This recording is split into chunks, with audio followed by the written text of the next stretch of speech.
lama ya, Kak? Maaf ya, Kak, udah buat Kak Jamal menunggu lama. Kamu ini maaf. Dikira saya ini satpam sekolah apa? Disuruh nunggu berjam-jam. Kamu ini dari mana saja dari tadi? Ayo jalan-jalan ayo, gimana? Jalan aja ya. Kring, ada sepeda. Sepedanya roda 3. Ku dapat dari ayah. Warisan satu-satunya. Nah, sudah bersih, kinclong. Anda nyaman, saya dapat uang.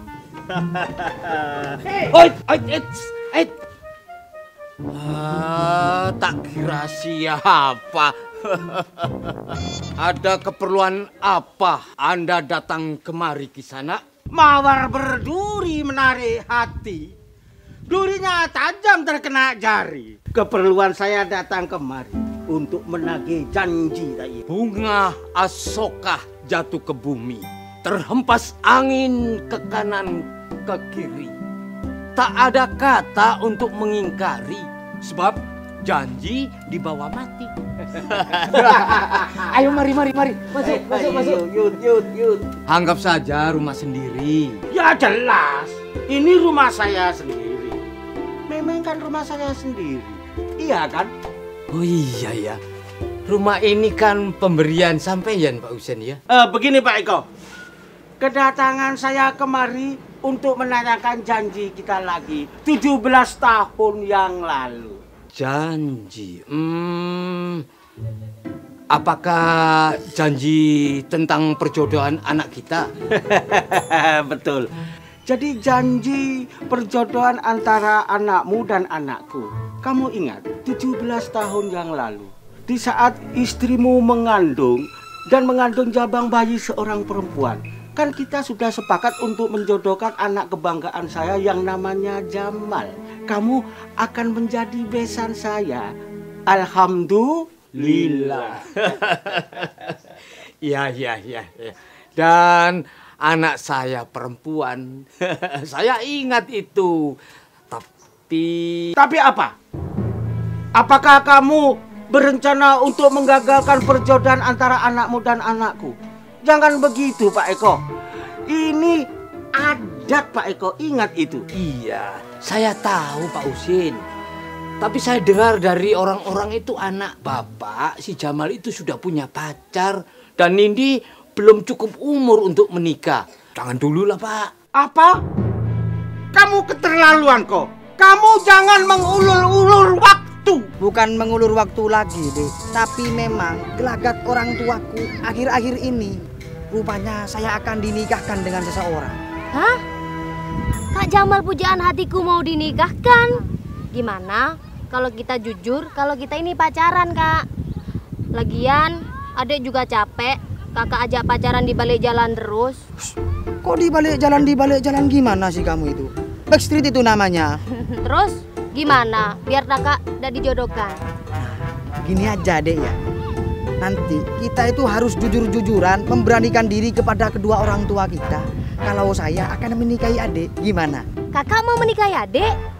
Adik udah salah denger ini? Tidak ada yang salah. Untuk apa pernikahan harus ditunda-tunda? Saya tidak pernah berniat untuk mengingkari janji. Tunggu sampai anak saya cukup usia. Nindi kan masih kelas 2 SMA, masih 17 tahun. Ingat, rumah yang kalian tempati ini itu adalah merupakan porskot alias tanda jadi perjodohan anak kita. Jadi sekarang itu saya mau nagih janji. Janji adalah hutang. Ini hutang bapak dibayar anak. Wah, begitu maksudnya. Sudah, kamu jangan banyak ngomong. Kalau kamu menolak perjodohan ini, ya sudah, berarti rumah ini akan saya ambil lagi. Sudah, jangan bertengkar. Silakan diminum kopinya, Pak, biar nggak ada salah paham. Kok dari tadi? Kalau begini kan enak. Sos. Seger nikmatnya. Ayo kita lanjutkan perangnya. Aduh, saya ini bukan menolak, Pak, ya. Tapi anak saya ini belum cukup umur untuk menikah. Begini saja, Pak Eko. Lebih baik Pak Eko ikut saya ke rumahnya Kiai sekarang. Ya?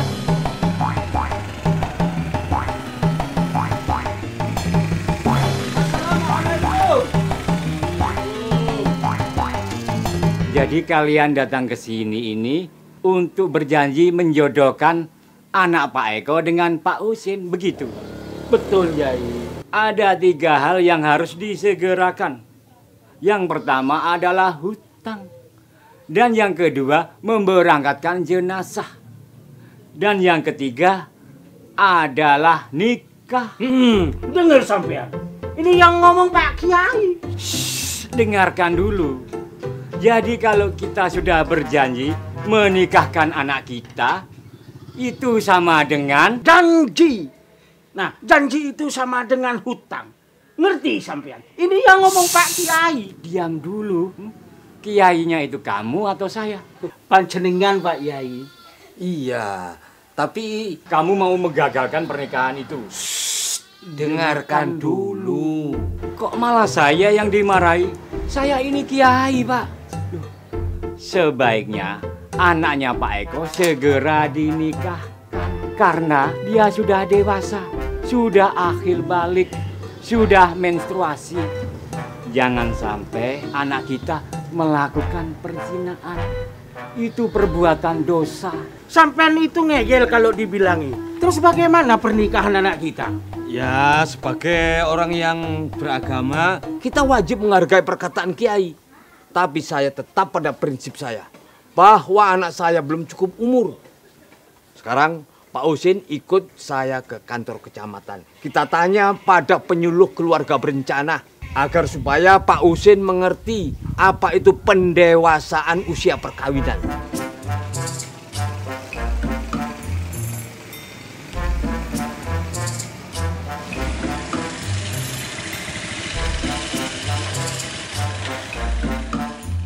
Sudah, buat apa kamu mengajak saya ke sini? Wong semuanya sudah jelas.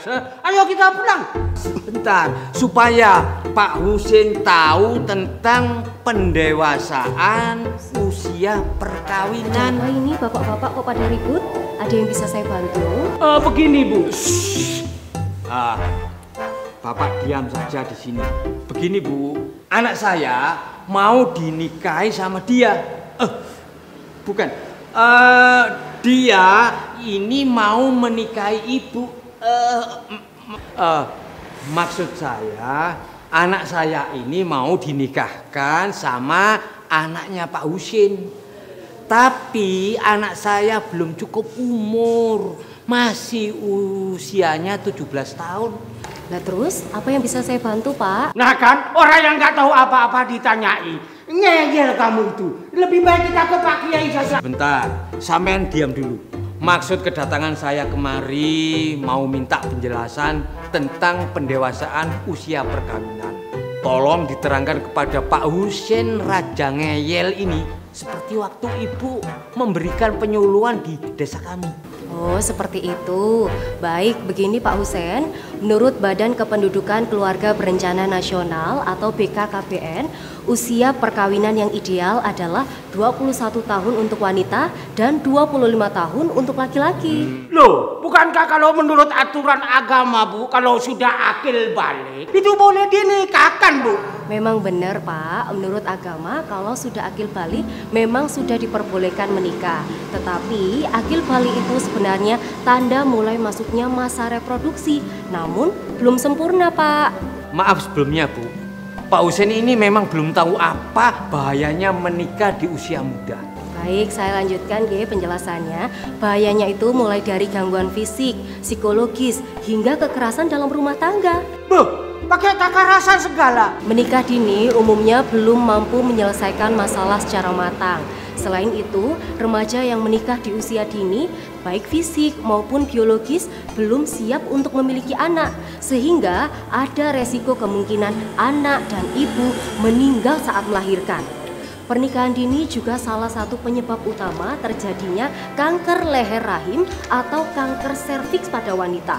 Perempuan yang menikah di bawah umur 20 tahun beresiko terkena kanker serviks. Pada masa transisi atau usia remaja, sel-sel leher rahim belum matang, Pak, sehingga rawan terjadi infeksi saat berhubungan suami istri. Masya Allah. Tidak hanya itu, Pak Husein, terlalu sering melahirkan, kontrasepsi oral jangka panjang, dan kurangnya perawatan kebersihan juga berpeluang terkena kanker serviks.